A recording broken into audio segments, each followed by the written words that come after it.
তো কি খবর সবার, চলে আসলাম একটা নতুন ভিডিও নিয়ে। আর এই ভিডিওটার মধ্যে কথা বলবো কার্তিক আরিয়ানের নতুন সিনেমা চান্দু চ্যাম্পিয়ন, যেটা কিন্তু গত শুক্রবার থিয়েট্রিক্যাল রিলিজ হয়েছে। তো কবির খানের ডাইরেক্টেড মুভি চান্দু চ্যাম্পিয়ন মুভিটা কীরকম হলো, এবং কার্তিক আরিয়ান আবার সফল বক্স অফিস দিতে পারলো কিনা, এবং মোর ওভার অডিয়েন্সদের কতটা এই মুভিটা জমবে, সেসব নিয়ে তোমাদের সাথে কথা বলবো। তো ভিডিওটা কিন্তু অবশ্যই শেষ অবধি দেখবে। বাট তার আগে তোমরা যদি চ্যানেল নতুন হয়ে থাকো, চ্যানেলটা সাবস্ক্রাইব করে দিও, যাতে অনেক রকম রিভিউ রিয়াকশনস আপডেটস তোমরা চ্যানেলের মধ্যে পেয়ে থাকবে, এবং নোটিফিকেশন বেলটা কিন্তু অল করে দিও, যাতে প্রত্যেকটা ভিডিও আসলে তোমার নোটিফিকেশন পেয়ে যাবে।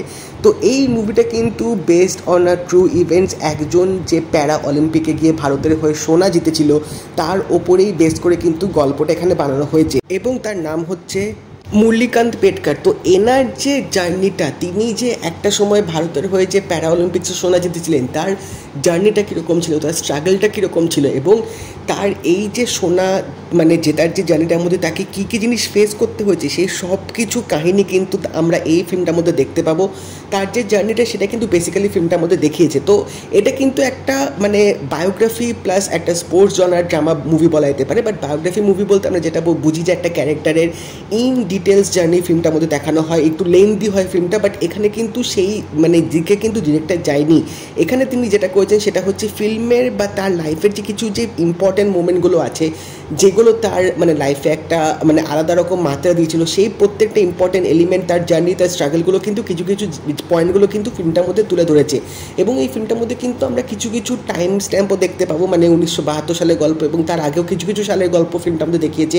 মানে ছোট থেকে তার যে বড় হওয়া, তার যে আর্মিতে যাওয়া, তার যে ট্রেনিংয়ে যাওয়া, এবং সেখানে কি কি তার সাথে হয়েছে, কি যুদ্ধে তার সাথে কি ঘটনা ঘটেছে, এবং সেখান দিয়ে তিনি কীভাবে অলিম্পিকে পৌঁছাবে, প্রত্যেকটা মোমেন্ট কিন্তু ফিল্মটার মধ্যে তুলে ধরা হয়েছে। তো এখানে বলবো গল্পটা কিন্তু ডিরেক্টর বেশ ভালোভাবে দেখিয়েছে, মানে বোর্ডডাম ব্যাপারটা কিন্তু অতটা তোমাদের দেবে না, এবং এখানে ক্যারেক্টার ডেভেলপমেন্টটা এতটা ভালোভাবে করা হয়েছে, মানে ছোট থেকে যে চান্দুর যে মানে একটা যে লক্ষ্য স্থির, সেটা কিন্তু ফিল্মটার মধ্যে দেখিয়েছে। তো তোমরা কিন্তু ক্যারেক্টারটার সাথে রীতিমতো কানেক্ট করে যাবে। এবং আরেকটা যে সোশ্যাল মেসেজটা ডিরেক্টর দেওয়ার চেষ্টা করেছে, সেটা হচ্ছে তোমাদের যদি লক্ষ্য স্থির থাকে, তোমরা যদি একটা টার্গেট করে ফেলো, তাহলে কিন্তু সেটার জন্য তোমরা যদি মানে কঠোর পরিশ্রম, অধ্যাবসা, হার্ডওয়ার্ক, ডেডিকেশন সব কিছু দাও, তাহলে কিন্তু একটা টাইমে কিন্তু তোমরা ওই টার্গেটটা কিন্তু ফুলফিল অ্যাচিভ করবেই। লোকে যত হাসি ঠাট্টা করুক, লোকে যত টিটকিরি মারুক, যা খুশি করুক, জাস্ট পাত্তা না দিয়ে অ্যাকশন দিয়ে কিন্তু তোমরা তাদের মুখগুলো রীতিমতো বন্ধ করে দেবে। এই সোশ্যাল মেসেজটা কিন্তু আমার দারুণ লেগেছে, যেভাবে এখানে তুলে ধরা হয়েছে। তো এখানে গল্পটার মধ্যে যেহেতু বিভিন্ন টাইম স্ট্যাম্প দেখিয়েছে, তো সেই হিসাবে লুক অ্যান্ড ফিল কিন্তু বেশ ভালো ছিল। এবং তখনকার সময় কী পরিস্থিতি ছিল, কীরকম মানে পলিটিক্যাল হোক বা কীরকম তখন যুদ্ধ চলছিল, সবকটা এলিমেন্ট কিন্তু টাইম স্ট্যাম্প হিসেবে ভালোভাবে দেখানো হয়েছে। তো বলতে গেলে কালার গ্রেডিংটাও ফিল্মটার মধ্যে বেশ ভালো ছিল, এবং ব্যাকগ্রাউন্ড মিউজিকটাও বেশ ভালোভাবে রেখেছে, বেশি লাউড ছিল না, বা প্যাট্রিয়টিক কিছু কিছু মোমেন্টে দিয়েছে যেগুলো বেশ কানেক্ট করতে পারবে।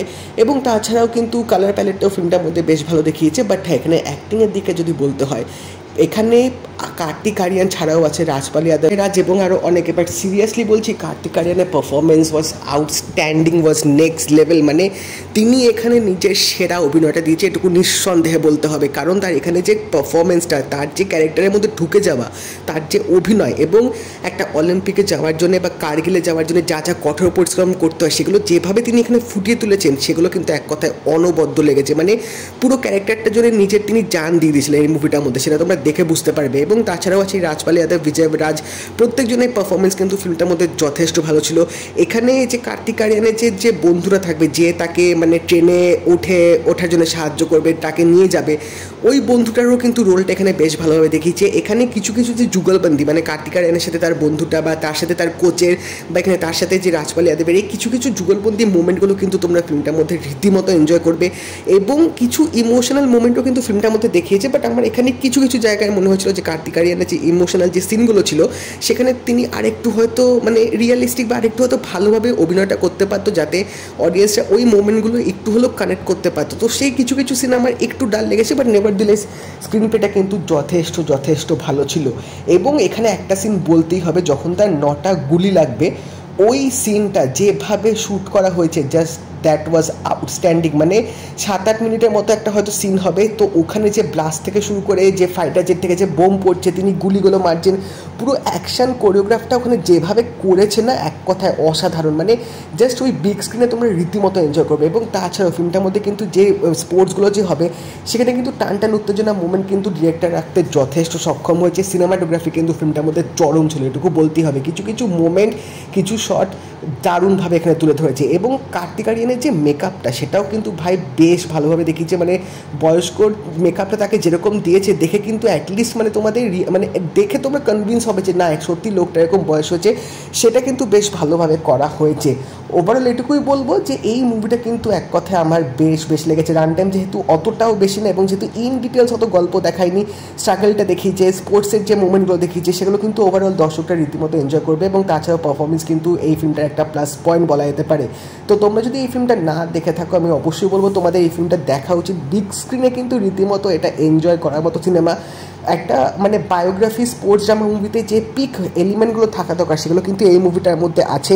তো এটুকুই বলবো, এটা কিন্তু মিস করার মতো মুভি না। অ্যাটলিস্ট আমার কিন্তু ফিল্মটা দারুণ লেগেছে। এবং কবির খানের যে লাস্ট মুভিটা ছিল 83, সেটার থেকে বলতে হবে এই মুভিটা ফার বেটার। এবং অবভিয়াসলি গানগুলোও কিন্তু রীতিমতো বেশ ভালো মোমেন্টে কিন্তু ইউজ করা হয়েছে। তো তোমরা যদি চান্দু চ্যাম্পিয়ন মুভিটা দেখে থাকো আমাকে জানিও তোমাদের কেমন লাগলো। এবং যদি এই ভিডিওটা ভালো লেগে থাকে লাইক করে দিও, শেয়ার করে দিও, চ্যানেলটা কিন্তু সাবস্ক্রাইব করে দেবে, নোটিফিকেশন বেলটা কিন্তু অল করে দিও। তাই দেখা হবে পরের ভিডিওতে। Take care.